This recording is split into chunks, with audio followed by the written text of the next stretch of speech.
puntos clave de la sepsis. Entonces vamos a empezar con algunas definiciones importantes, algunas de estas que ya quedaron pues en desuso, pero es importante igual definirlas por si se llega a preguntar. Entonces vamos a empezar definiendo sepsis. Sepsis va a ser una disfunción orgánica o multiorgánica. Entonces vamos a poner disfunción orgánica asociada a una infección. Entonces disfunción orgánica por infección. Entonces, básicamente, o en pocas palabras, eso es la sepsis. Esta, según otra definición, que también se relaciona con esta, se va a deber a una respuesta exagerada del huésped a la infección. Y bueno, como criterios, no sé, clínicos o como criterios para nosotros decir que alguien tiene sepsis, tenemos que tener una infección documentada. Entonces tenemos infección documentada y además criterios del síndrome de respuesta inflamatoria sistémica, ¿no? Entonces, importante recordar eso. Sepsis grave, que este es un concepto que ya está en desuso, ¿no? Lo voy a tachar así, ya está en desuso, pero pues hay que definirlo, ¿no? Sepsis grave es un paciente que tiene sepsis, que sí responde a líquidos, pero que ya tiene pues una disfunción orgánica evidente, ¿no? Una disfunción orgánica demostrable. Entonces, este paciente sí responde a líquidos, esa es una característica importante, sí responde a líquidos porque en el choque séptico ya no va a responder a líquidos, ¿no? Entonces, importante hacer esta diferenciación. Sepsis grave o sepsis sí responde a líquidos y ya va a tener una disfunción orgánica evidente. Como ejemplo, por ejemplo, tenemos una disfunción renal. Y bueno, choque séptico, aquí lo que tenemos es una sepsis grave que además va a tener hipotensión arterial. Entonces, aquí tenemos sepsis grave más hipotensión arterial. Y esta hipotensión arterial no va a responder a líquidos. Entonces, se va a definir como una hipotensión arterial que persiste a pesar de nosotros estarle metiendo líquido. Y por lo tanto, necesita vasopresor. Este vasopresor lo necesita para mantener una tensión arterial media de más de 65, que recordemos que este valor es la tensión arterial mínima para mantener la tensión arterial perfusoria. Y bueno, clasificaciones. Clasificaciones van a ser muy importantes porque van a ser con lo que diagnostiquemos la sepsis en una primera instancia. Entonces vamos a tener los criterios del síndrome de respuesta inflamatoria sistémica, el SIRS, que también ya está en desuso. Son criterios viejitos, pero bueno, aquí nos menciona fiebre, taquicardia, taquipnea, hipercapnia y leucopenia o leucocitosis, ¿no? Que tenga menos de 4 de leucos, de menos de 4000 o más de 12 de leucocitos, ¿no? Esos son los criterios del síndrome de respuesta inflamatoria sistémica que, como les digo, es necesario para en este punto nosotros diagnosticar la sepsis con esta definición que ya es viejita. Entonces, esta definición igual la voy a poner en azul porque ya también está proscrita, ¿no? Ahorita vamos a ver cómo podemos hacer de otra forma el diagnóstico de sepsis. Y ese es a través del Quick SOFA, ¿no? El Quick SOFA tiene 3 elementos.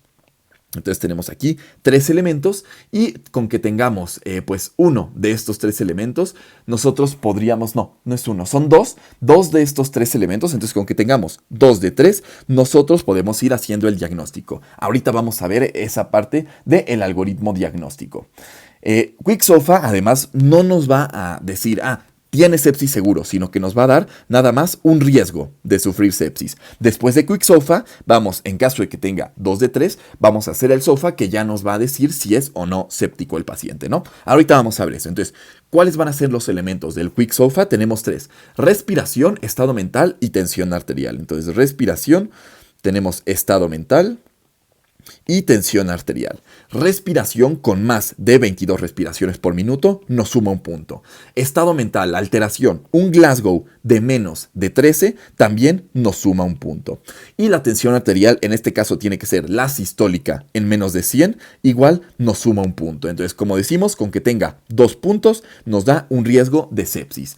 Y el SOFA es una clasificación un poco más. El Quick SOFA se hace a pie de cama y ya el SOFA se hace con laboratorios, ¿no? Entonces este incluye también parámetros de respiración a través del índice de presión arterial de oxígeno FiO2, incluye valores de plaquetas, bilirrubinas, tensión arterial, Glasgow y creatina, ¿no? Entonces esos son criterios de SOFA e igual, con que tenga 2 ya podemos aquí pensar, por ejemplo, o por así decirlo, que es un SOFA positivo, así como también 2 puntos en el Quick SOFA, nos habla de un Quick SOFA positivo. Entonces, el diagnóstico, ahora sí, vamos a ver el algoritmo. Lo primero que tenemos que saber es que hay una batería de estudios que tenemos que solicitar que se van a incluir en unos paquetes que vamos a ver en unos momentos. Pero bueno, en cuanto a los estudios a solicitar, siempre se tienen que solicitar BH, en donde justo vamos a buscar.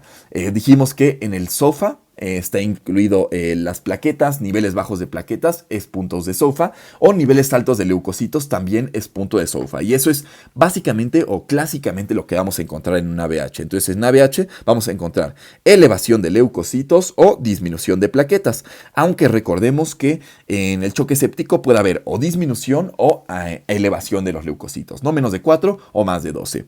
Y bueno, también en estos estudios a solicitar podemos solicitar procalcitonina, PCR, gasometría arterial.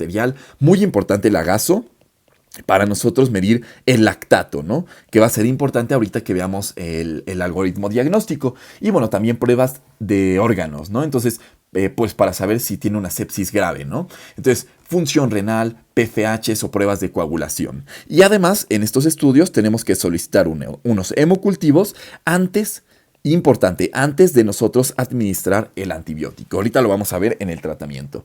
Entonces, bueno, el diagnóstico, ahora sí el algoritmo. Vamos a hacerle a este paciente Quick SOFA. Si este Quick SOFA nos sale en más de 2, nos habla de que hay riesgo de sufrir sepsis. Entonces, a este paciente le haríamos su SOFA a través de los laboratorios que ya vimos en los estudios a solicitar. Entonces hacemos el SOFA. Si en este SOFA sale con más de 2 puntos, podemos decir que este paciente tiene sepsis. Y lo siguiente que tendríamos que hacer es darle líquidos intravenosos. Entonces le damos líquidos intravenosos y además le medimos el lactato. Si no responde a estos líquidos intravenosos o si sale con un lactato a través del agaso que dijimos, en este lactato sale con más de 2, podemos decir que este paciente se encuentra ante un choque séptico. Y por lo tanto tendríamos que, a partir de aquí, usar vasopresor, porque no está respondiendo a estos líquidos intravenosos, ¿no? Y bueno, aquí nada más adelantamos que el vasopresor de primera línea va a ser Norepi.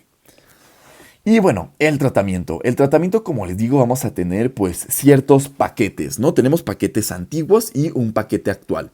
Entonces, bueno, como tratamiento general de la sepsis, tenemos obviamente que primero hacer el ABCD. A todos los pacientes con sepsis les vamos a poner oxígeno. Ese es algo importante. Oxígeno a todos los pacientes con sepsis, antibióticos de amplio espectro, no sin antes sacar los hemocultivos, no lo olvidemos. Después tenemos que ponerle cristaloides al paciente en los líquidos intravenosos y si no responde a estos líquidos intravenosos, decimos que tiene choque séptico y usamos norepinefrina, ¿no? Hasta ahí todo bien. Ese es el tratamiento general. Y bueno, si mantiene o si tiene una hemoglobina de menos de 7, está indicado administrar un concentrado eritrocitario. Esto para que la hemoglobina se mantenga en metas de más de 10. Entonces, es importante recordar eso en cuanto al tratamiento general de la sepsis. Y bueno, como dijimos, vamos a tener paquetes, ¿no? Entonces vamos a tener aquí primero los paquetes antiguos. Tenemos un paquete de 3 horas y un paquete de 6 horas. Entonces, en el paquete de 3 horas, ¿qué es lo que se tiene que hacer antes de las 3 horas y antes de las 6 horas? En el de en el de antes de las 3 horas tenemos que medirle a este paciente el lactato y también sacarle los hemocultivos antes del antibiótico. Y posterior a este, administramos el antibiótico de amplio espectro junto con cristaloides. Y en el paquete de menos de 6 horas, aquí en caso de que ya no responda a estos cristaloides, administramos vasopresores para mantener una tensión arterial media de más de 65. Tenemos aquí también que medir de nuevo el lactato y medir 2 parámetros que ya no se usan, que son la presión venosa central y la saturación de oxígeno central. Entonces, saturación central y presión venosa central. Entonces, son cosas que tenemos que medir según estos paquetes que, como decimos, son los antiguos. Y en los paquetes o en el único paquete actual, son cosas que se tienen que hacer todas en menos de 1 hora. Entonces, es como que juntamos estas de 3 y 6 horas en una sola. Entonces, ¿qué hacemos en el paquete actual? Primero, medimos Quick SOFA y SOFA en caso de que lo necesite, ¿no? Después de esto, medimos el lactato a este paciente para saber si está chocado o no. Al mismo tiempo, también tenemos aquí que sacar, a la vez que el lactato, sacarle también los hemocultivos antes del antibiótico. Después, administramos el antibiótico de amplio espectro y finalmente administramos los cristaloides en caso de que identifiquemos un lactato de más de 2 y si no responde a estos cristaloides administramos el vasopresor, que como dijimos el de primera elección va a ser norepinefrina. Y eso sería todo en cuanto a sepsis. De este lado queda el apunte. Muchas gracias.